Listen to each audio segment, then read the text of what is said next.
Fala, gente amiga, tudo bom? Eu sou Carlos Luz e esta é a Batata Espacial, seu site de cultura nerd e de cultura em geral na internet. Meu canal no YouTube é o Carlos Eduardo Lose Rezende. Lose se escreve L-O-H-S-E, Rezende se escreve com Z.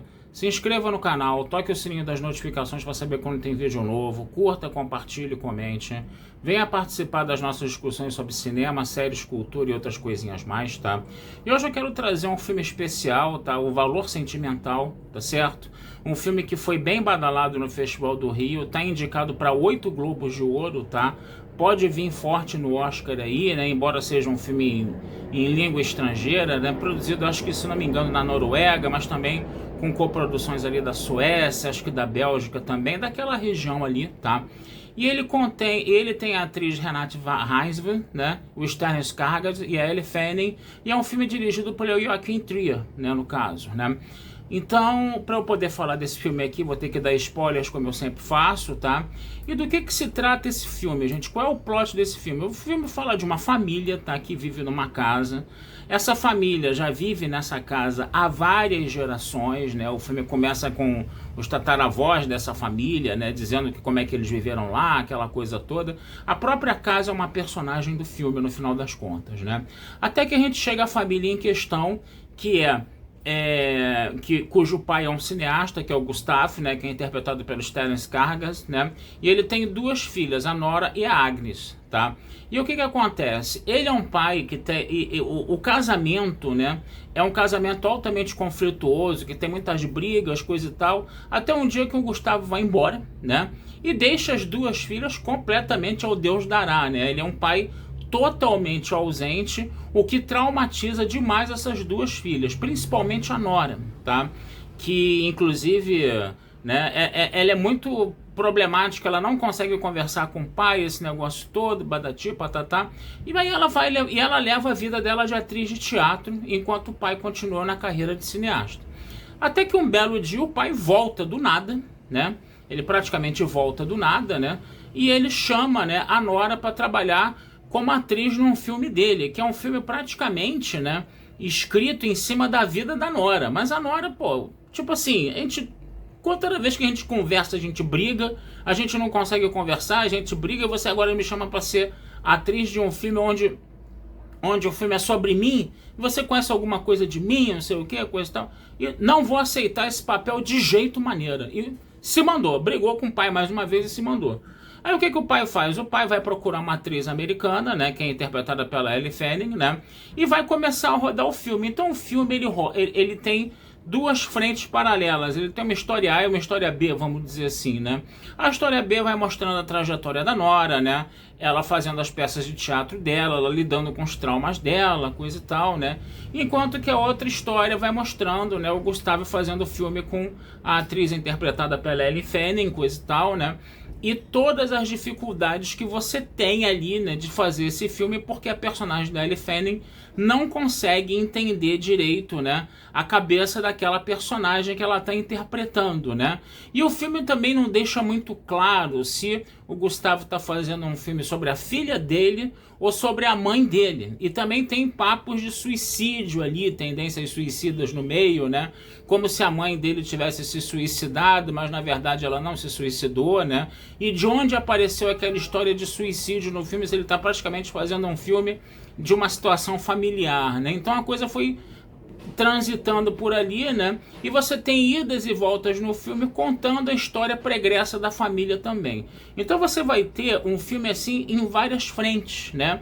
O que faz com que a narrativa acabe ficando muito fragmentada e você ao longo do filme você não consegue colar essas peças direito. Eu pelo menos não consegui. De repente as pessoas que estavam prestando um pouco mais atenção no filme conseguiram colar essas peças um pouco melhor. E fica uma coisa um pouco, sabe, nebulosa. O filme ele é nebuloso em boa parte dele, né? No final das contas, tá? Mas vai ter um elemento mais pro final, né?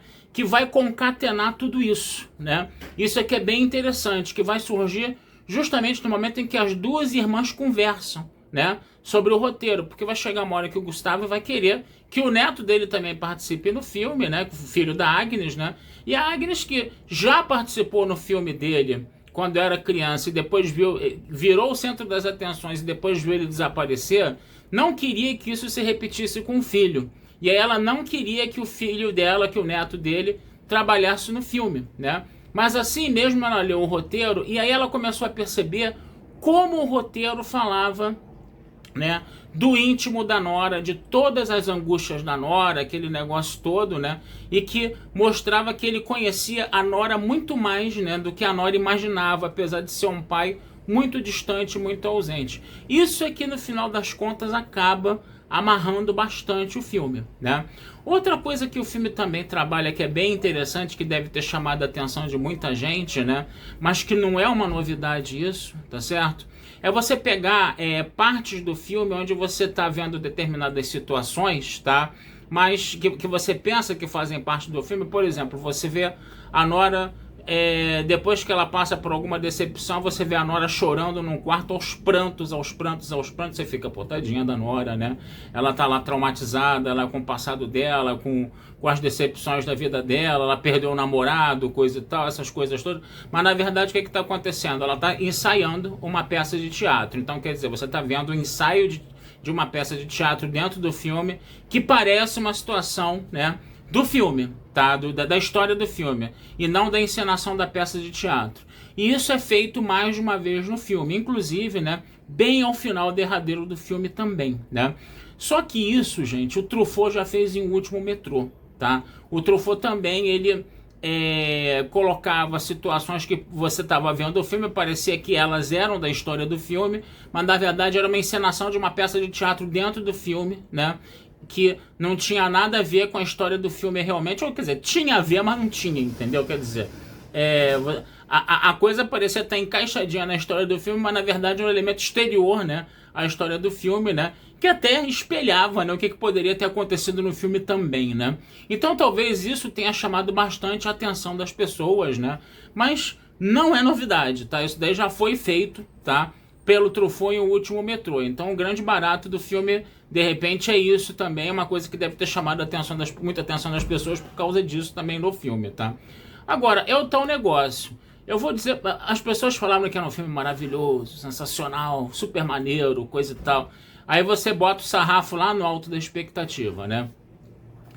Ultimamente eu tenho visto muitos filmes com sarrafo lá no alto e os filmes têm correspondido às minhas expectativas. Esse nem tanto. Esse filme agora, o Valor Sentimental, nem tanto. Principalmente por quê? Porque você tem o 80% do filme, o desenvolvimento da narrativa do filme, de 80% do filme, ela é muito fragmentada, entendeu? Ela vai muito no Gustavo, vai muito na Nora, vai muito no passado da família, entendeu? E aí fica aquela situação de confusão na hora das filmagens, que você não sabe o que está acontecendo. Você fica meio perdido, né? Talvez seja até uma virtude do filme isso. Você fica meio perdido, não sabendo o que está acontecendo, o que está se passando na cabeça do Gustavo com relação a realização do filme. Você fica meio perdido junto com a personagem da Ellie Fanning. Ele tá falando da mãe dele, ele tá falando da filha dele. Como é que é essa personagem? Por que ele mandou pintar o cabelo como a filha dele, mas ele não tá falando da mãe dele? Então, a própria personagem da Ellie Fanning ficou muito perdida durante o processo de filmagem do filme, entendeu? E a gente fica perdido junto com ela. Pelo menos eu fiquei, tá? De repente as outras pessoas mais atenciosas conseguiram sacar, né, essas questões todas aí do roteiro, da realização do filme dentro do filme, né? Mas eu achei que a coisa ficou um pouco fragmentada e ficou um pouco confusa ao longo do filme, tá? Talvez tenha sido feito de propósito isso mesmo, tá? Até para você ter um desfecho mais marcante no final, onde as coisas se esclareceram mais no final. Então o filme, ele brinca, ele faz esse jogo de gato e rato com o espectador mesmo, de se mostrar bem confuso para depois ele ficar muito esclarecedor no final e o nego fala, ó, que filmaço maneiro, coisa e tal, né? Isso pode ter acontecido sim, tá? Mas ainda assim eu gostaria que a coisa tivesse sido um pouco mais bem construída, um pouco mais bem estruturada. Ficou muito solto, muito caótico demais durante a realização do filme, entendeu? Isso daí foi uma coisa que me incomodou um pouco, embora eu até entenda que de repente isso possa ter sido feito de uma forma intencional, tá certo? Mas de qualquer forma, gente, vale a pena assistir, tá? Você tem o Stellan Skarsgård, né, que é um atorzaço, né, que a gente conhece ele bem, né? Você tem a Ellie Fanning ali que tá trabalhando, você tem a Renata Heinz, tá, que fez a Pior Pessoa do Mundo também, que é também... E o Joachim Trier, né, na direção, né, que é o melhor de tudo, né. Então é um filme que vale a pena assistir, embora eu não tenha achado ele essa Brastemp toda, né. Eu vi filmes bem melhores esse ano, tá. E principalmente, né, filmes brasileiros que pra mim são bem melhores do que esse. Tá? O que foi bacana, o próprio Filho de Mil Homens, o próprio Agente Secreto, eu acho filmes melhores do que esse que a gente viu, né?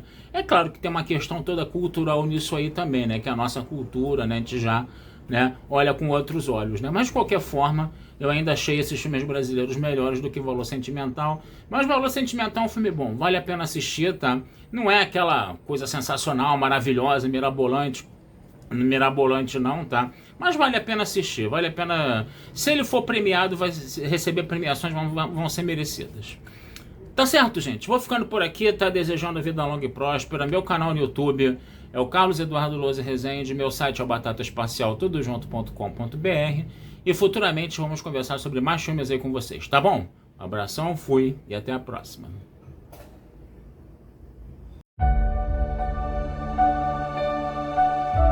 My father is a really good director, but he's a very difficult person.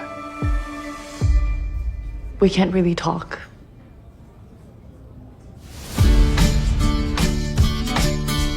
Mr. Ford! Thank you for coming. You working on anything new? Something like that. Kollar du med pappa? En andra butiker. Eller här, tror jag. Går det bra? Ja, det går bra. Ja, det är väldigt tufft att vara skådespelerska, förstår du. Självförtroende och ditt behov av uppmärksamhet blir olidligt. Hvordan vet du det? Du känner oss ju inte sån egentligen då. Här i familjen är alla arga på pappa.